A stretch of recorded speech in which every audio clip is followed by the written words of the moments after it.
So we've talked about DNS and DNSSEC. This is the underlying technology that we're going to need for our next set of conversations, which is what are DMARC, DKIM, and SPF? And of course, I'm back on a Cloudflare article.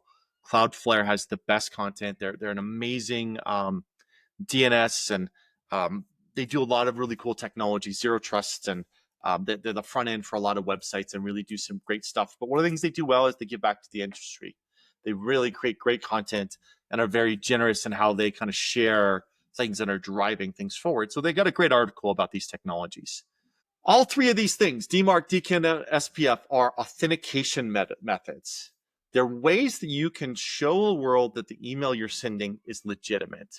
And that becomes a big deal because in the internet, anybody can send an email as you. It's allowed. It's an open ecosystem. The rules are all kind of lax like that. And I can send an email as you. Now, the smarter mail servers won't just accept email from everybody. They're going to pay attention. Is it a blacklisted email server? Is it a verified domain? Do I trust it?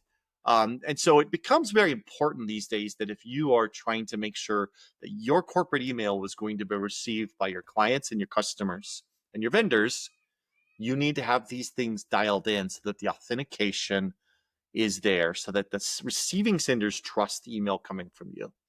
And as you improve your authentication level, then the receiving servers can start to trust you even further because they see how valid your valid mail is, and anything spoofing you is less likely to go through. So your email is more likely to be received, and the fake stuff is less likely to be received. And this is really important, especially if you're running a business where you're doing email marketing. You're sending out emails to thousands or tens of thousands of customers a month with your marketing materials. You really want this dialed in because otherwise they're going to reject your email and you're losing that connection point to your customers. So this is kind of a layer of technologies that work together and were invented for the filters to start to understand who's legitimately sending email. So SPF is the first thing we're going to talk about. SPF record is a way for a company or a domain to list the servers that are authorized to send email from them. So you can go create a SPF record, and we'll go back to our handy dandy MX toolbox here, and we're going to go look up what the SPF record is for our flaskaway.com testing email domain. And you can see here that we have just one record in here because it's a testing domain. We don't have a lot of details in here.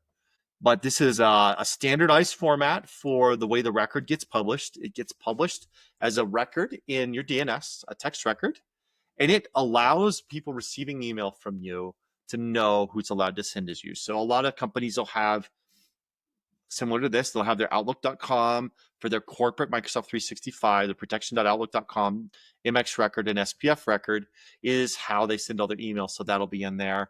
Oftentimes it'll include, your MailChimps or your Amazon S3, whatever solutions you're using to send your bulk email. Maybe you send invoices from QuickBooks or another tool.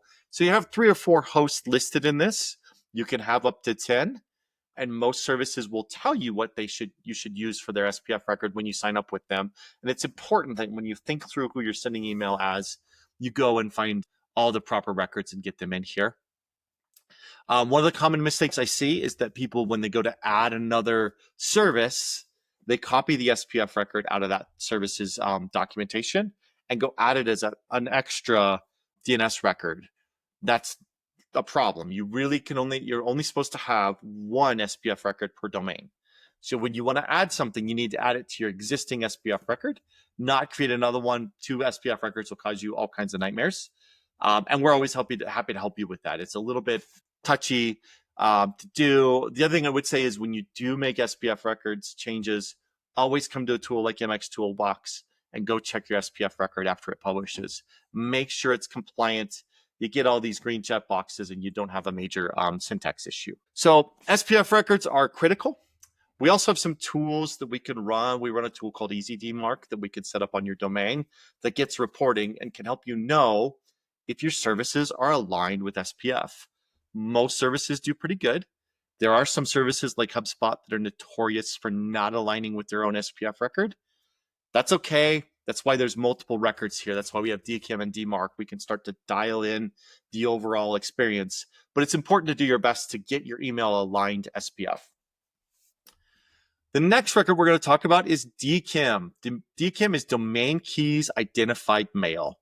It allows email senders to automatically sign emails from the domain, and they leave that signature to make sure that it shows a couple things. It can verify not only that the email is sent from a trusted sender, but it also can verify that the email hasn't been modified. There are times when the email signature gets messed up if the email is modified. It's one of the reasons we're not a fan of MX record-based mail filters like a Proofpoint or a Mimecast, although both, I believe, support API-based filtering. I think it's important in the modern email world to try to get your email to go straight into Microsoft servers and have your mail filter run over the API rather than on the MX record. Because what we're seeing a lot of is as that email flows through that third-party mail record in front of Office 365, that server modifies the email by inserting a disclaimer or a spam tag, and that causes the DKIM to no longer sign the email. And Microsoft gets an email it doesn't want to trust. The other problem you get is that Proofpoint server is not authorized to send as all the people you're receiving email for. So you get an email from vendor A, they don't have Proofpoint, but Microsoft sees that the IP they got the email from is Proofpoint. And there's a conflict there on that email where it's sent by a domain, but from a Proofpoint server, but that domain doesn't list Proofpoint in the SPF record. And so you can see how this would create a kind of a mess with all your inbound email, kind of not matching the internet standards we have for authenticating email. So I think it's kind of one of those seasons where we really want to start to evaluate how we're running our mail filtering to make sure it's not causing more issues for the email we're receiving. So DKIM allows us to sign these emails. It's really easy to set up. We go and create a DNS record for it. Now, these DNS records are on a subdomain or a specific host name. So we're going to look up this. Selector 1 should give me the, no, but I have to do it. Selector 1 underscore domain key. Hold on. So we go underscore domain key dot, and I probably fat fingered that. So I'll work on a demo for that for you next time. But you can find that it'll show a cryptographic server record. It'll point to the certificate that is signed as email. So what happens is when the mail server receives the mail, it goes and says, oh, I see this is your signature key. I'll go look at that, and then I'll run a hash on the email, and I'll run it through that signature and make sure it matches, make sure everything jives and that the keys are all correct. And what it does is it validates that the email was from you and is not been modified. Big deal, because for a lot of senders, that's a great way to eliminate spoofing. I know it came from you because you signed it, and nobody can sign for you. They need your private key. That's not something you share. So only you can send signed email as you.